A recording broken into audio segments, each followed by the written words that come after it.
There's a big question out there. Should I short sell my house or should I just let it go into foreclosure? My name is Bill Daniels. I'm a direct lender here in Tustin, California, and usually I'm helping people get into a home.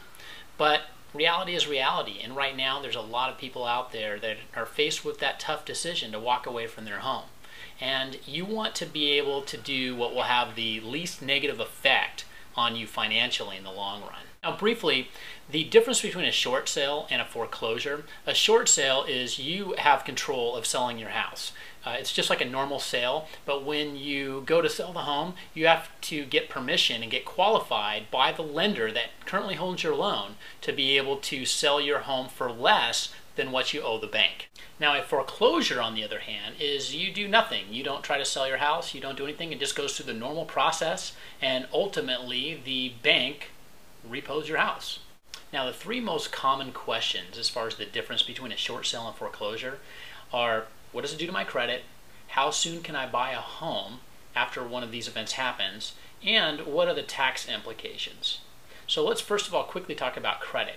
As far as credit goes, it really depends on if there were any payments missed. Now obviously when your home is foreclosed, that means you haven't made any payments for the amount of time that it takes to foreclose. A short sale, however, contrary to popular belief, can happen without missing any payments. It's unlikely. I know a lot of real estate agents are going, yeah, right, it's unlikely, but there are some circumstances, maybe relocation, that might allow that to happen. I've seen them on credit reports.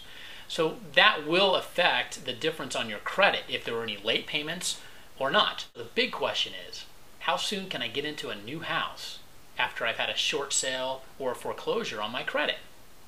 Well, there are two different loan programs, as you may have heard. There's FHA loans you may have heard about, and there's your normal conforming Fannie Freddie type of loans. Right now, Fannie and Freddie, if you short sold a home, it's only 2 years. However, there are some guidelines and stipulations that go along with that. For example, you have to put at least 20% down payment. An FHA loan, it's 3 years. Now, there is an exception for that. If you had 0 late payments leading up to that short sale, there is a possibility of getting a loan sooner than that 2-year or 3-year period. However, number one, most short sales usually have late payments preceding the short sale. Number two is finding a lender that will be able to fund that loan. Even though the guidelines state that you can get a loan right after a short sale, it's finding that lender and that investor that will actually do that loan for you. Now foreclosure, on the other hand, is 3 years for an FHA loan and 5 years for a conventional loan. So it does take a little bit longer if you foreclose on a property rather than doing a short sale. So that's something to think about when making your decision. Now the next thing you want to think about is the tax implications. A lot of people will tell you that if you short sell your home, you're not going to have any tax obligation. That's not necessarily true.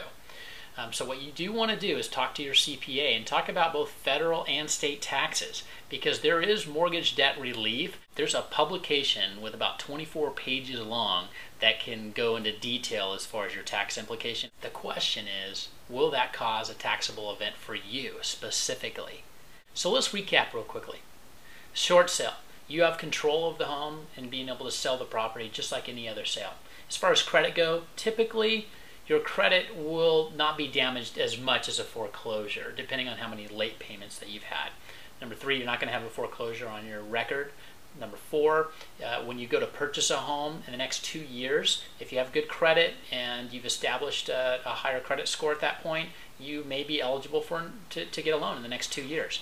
The only benefit I can really see of a foreclosure is that you don't have to go through the sale process. You don't have to show people the home. You don't have to go through all of that. And really it's more of a preference at that point, but you might stay in the house quite a long time.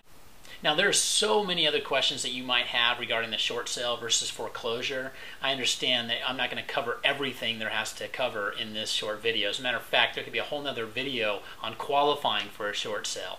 So do me a favor, email me over to the left if you have any questions at all. If you'd like to have a copy of that IRS publication, it's in PDF format. I can email that to you. Just let me know. Be happy to do it.